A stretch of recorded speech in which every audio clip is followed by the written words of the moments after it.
Temasek Chairman and Chief Executive, my cabinet colleagues, distinguished guests, ladies and gentlemen.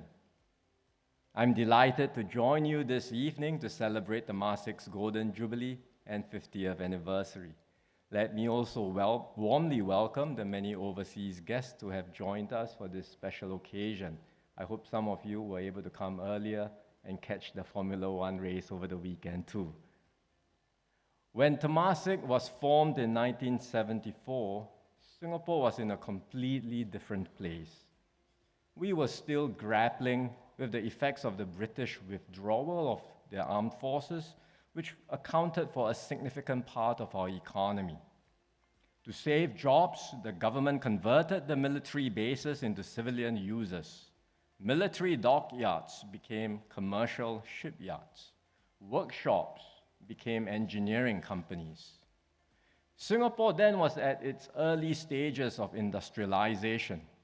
So the government provided loans to some companies and co-invested with others to attract investors and create jobs. As a result, before too long, the government found itself owning a motley collection of companies, from newly converted shipyards to an airline and even a chicken essence company. Now, in many developing countries, then and now, it is not unusual for governments to play a direct role in stimulating economic activities because the private sector may not be so well developed, so the line between business and government is not always clearly defined. But the founding leaders in Singapore felt we should do things differently. Dr. Goh Keng Swee, our first Minister for Finance, once warned of the common pitfall in many countries where politicians and civil servants all think they can excel at entrepreneurial functions. He called this a tragic illusion. Tragic because all state-owned enterprises start off with the best of intentions, but then, along the way, they end up losing sight of commercial and market discipline and become bloated, inefficient, and wasteful. Now, to be clear, we had an excellent economics team in the government then, ministers like Dr. Goh, Mr. Hon Swee Sen, Mr. Lim Kin San, but they were humble enough to see the limits of what the government should do and wise enough to embrace market principles and market dynamism. They felt that the government needed to do something to ourselves to resist the temptation of running companies on our own and avoid the same mistakes we have seen others make. And so Temasek was set up under those circumstances to take over and own the companies and manage them on strict commercial principles. The companies would then operate on an arm's length basis from the government. And this means the government should not be leaning on companies for favors, but importantly, neither should the companies be asking the government for special treatment. And indeed, that's how we have been operating our system in Singapore for the last 50 years. Besides a clearer delineation of roles, Singapore's economic transformation was underpinned by several key factors. We are a tiny island with no hinterland and no natural resources. From the very start, we had to rely on our own wits and ingenuity to survive and to make a living for ourselves. So this founding ethos is deeply embedded in the fabric of who we are as Singaporeans. It's in our DNA. We know we have to be self-reliant. We have to remain open and welcome people from around the world to join us so we can continually seek new and better ways to stay relevant and add value to the world. Importantly, we are driven by a forward-looking mindset, thinking not just about today, but also about tomorrow, and striving always to create a better future for the next generation. These guiding principles help lay the foundation for Singapore's economic development. They are the same principles that have guided Temasek since its formation. Today, Temasek has become an institution synonymous with Singapore's success. Your evolution mirrors our own nation's journey. Your achievements are a reflection of the same resilience, adaptability, and strength, which is to continually strive for excellence, ceaselessly innovate, and build for the future. Of course, it's easy to look back now with the benefit of hindsight and have a big celebration to say all this went well. But as you heard just now, the MC is talking to Mr. Pillay. When we started out 50 years ago, very few could have imagined what we have achieved today. In its early years, Temasek's role were mainly custodial and administrative, maintaining accounts, executing share transactions, and processing board appointments. This started with an initial portfolio of just 35 companies, which Temasek had taken over from the government. Along the way, there was the injection of corporatized government statutory boards, which eventually became familiar names like PSA, Singtel, and Singpower. Over time, Temasek's role evolved, and it became a more active manager of its portfolio. It rationalized the companies that were no longer viable. It helped the more promising companies to unlock value, to scale up and expand overseas. And it recycled its own capital by stepping up its direct investments beyond Singapore, initially into new areas in Asia, and then beyond Asia into the world. This comes with higher risk. The journey was not always smooth sailing. Some of the initial overseas investments didn't work out as planned, but the team at Temasek learned from these setbacks and progressively grew its portfolio. When it started, Temasek's portfolio was wholly Singapore-based. Then over time, its investments in Asia grew, and now Temasek has a global portfolio with investments across Asia, the Americas, Europe, Middle East, and Africa. It was this boldness to create new value and push the frontiers that laid the foundations for the transformation for Temasek and its portfolio companies. Amongst the original 35 companies, a few have become regional and global champions in their respective industries, like DBS and SIA. Temasek itself is regarded as one of the foremost equities investment companies in Asia and the world. What all of you have achieved together is not just good for your own companies and your shareholders, but also for Singapore as a whole. Your success has made our economy more vibrant and provided well-paying jobs for many Singaporeans. Even as you grew your presence abroad, you've continued to keep Singapore your home base. You have helped to anchor important capabilities here that make us more resilient and better able to respond to crises and emergencies. We saw this during COVID, as Chairman Boon Heng mentioned just now. Temasek and its portfolio companies kept Singapore connected to vital supply chains. You've got the community care facilities at Changi Expo and Changi Exhibition Centre up and running in record time. Your staff did your part too, volunteering for operations on the ground, conducting swab tests, and distributing masks and sanitizers to Singaporeans.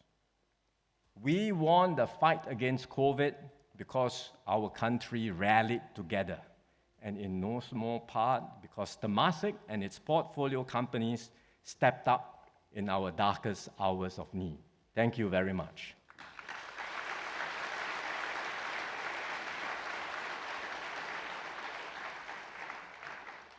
Indeed, Temasek believes not only in doing well, but also doing right and doing good.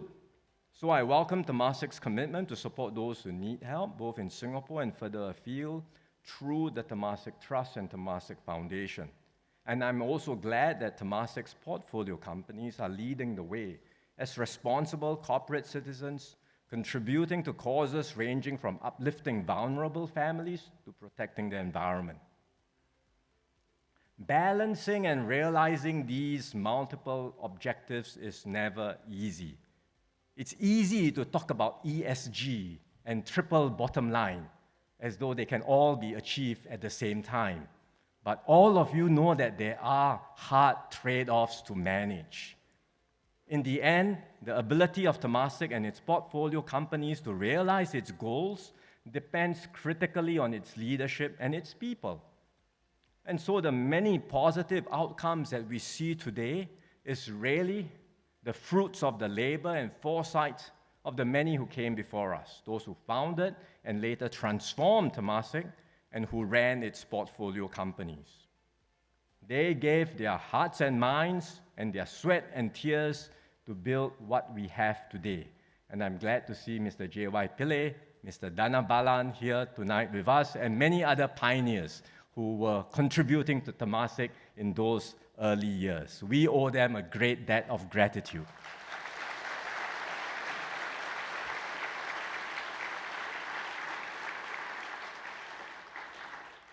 Speaking as finance minister, I'm especially grateful to all the directors who have served and continue to serve on the board of Temasek. They come from both Singapore and overseas with diverse backgrounds, ranging from business leaders, professionals to public sector leaders. The government has always been careful not to have any role or influence in Temasek's investments decisions. Our approach has been to hold the board accountable for Temasek's performance. But this approach has been possible only because we have people on the board who are committed and capable and who can be trusted to work with the management to look after our long-term interests, to protect what we have inherited in Temasek, build on it, and pass it on to future generations in better shape than when we started. So tonight, I would like to put on record my appreciation to everyone in Temasek and its portfolio companies. We appreciate your many contributions over these past 5 decades. To everyone, past and present, who have contributed to Temasek and the wider Temasek family, I'd like to say a very big thank you to all of you.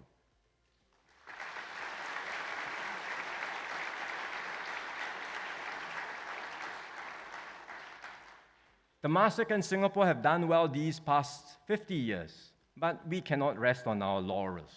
What lies ahead in the next 5 decades? Unfortunately, there are dark clouds over the horizon. We are in a new era marked by the growing contest for dominance and leadership between America and China. The two sides are continuing to engage one another, but there is deep mutual suspicion and mistrust in the relationship. Neither side wants a conflict, but both sides are preparing for a conflict to happen. And that's why more and more economic activities around the world are being viewed through a security lens. Restrictions have already been imposed on key technologies like artificial intelligence and semiconductors. What is worrying is that security concerns are spilling over to more and more areas. Once national resilience and security become the overriding priority, there will surely be many potential gaps and areas of vulnerability to address. For example, during the COVID pandemic, some countries were suddenly surprised to realize that they were not able to make enough masks, test kits, and ventilators. No one wants that to happen again. No country wants to be in a situation where their manufacturing capabilities grind to a halt because of shortages in certain critical components. And the thing is, it's very hard to tell beforehand which supply chain pieces will end up being the choke point. As a result, we are now seeing around the world more state interventions in business activities and more attempts to reconfigure supply chains for security considerations. Essentially, the pendulum of economic thinking has swung to the other extreme. The consensus of the late 20th century was all about free trade and laissez-faire economic management. Now we hear more and more calls for targeted protectionism and aggressive subsidies for key industries. Unfortunately, this trajectory will be with us for some time, and it will only lead to more zero-sum thinking and a more dangerous world. Singapore will have to find our own path forward in this new environment. And I think we do well to heed the advice of our founding leaders to maintain a clear distinction between business and government, to keep government lean and efficient, minimize the regulatory burden on business, and ensure a conducive environment for enterprises and entrepreneurs to flourish and thrive. As a small economy, we have to stay open, we have to be nimble, quick enough to seize new opportunities, and we must continue pushing for free flows of trade and investments through regional and multilateral forums. Importantly, as countries and companies everywhere look to diversify their exposures and widen their range of partners, we want Singapore to be their choice partner. We want to be a reliable and trusted node from which they can operate. In finance, investment professionals everywhere are always looking for alpha. It's the extra edge that drives higher returns and enables you to outperform market benchmarks. For Singapore, the greatest source of alpha lies in something more enduring. It's our reputation for trust, integrity, and reliability. These attributes are a unique source of competitive advantage for us. It's very hard for others to replicate. And I believe what's true for Singapore applies to Temasek too. The Temasek of today is very different from the Temasek of 1974. Today, you have deep expertise across many industries and markets. You have a stable of leading companies that enable you to seize new opportunities. You have a wide network of friends and partners from all over the world that can be called upon. So you are moving forward from a position of strength as you seek out new opportunities to take Temasek to the next level. But even as Temasek embarks on its next phase of transformation, some things cannot and must not change. Your adherence to exemplary standards and values, your ability to think long-term, to grow with commercial and strategic discipline, and to add to the Singapore brand of quality, reliability, and integrity. These are the attributes for which Temasek is already well known for, and these are the attributes which will ensure Temasek remains a valued and trusted long-term partner. To conclude, 50 years is a remarkable milestone. It reflects half a century of unwavering commitment, resilience, and dedication amongst all of you, everyone who has been part of this incredible journey. So once again, my heartfelt congratulations to Temasek on this very happy occasion. I wish you continued success and impact for many more years to come, so that collectively we can build a lasting legacy for a stronger Temasek, a better Singapore, and a brighter future for many more generations to come. Thank you very much. Enjoy the evening.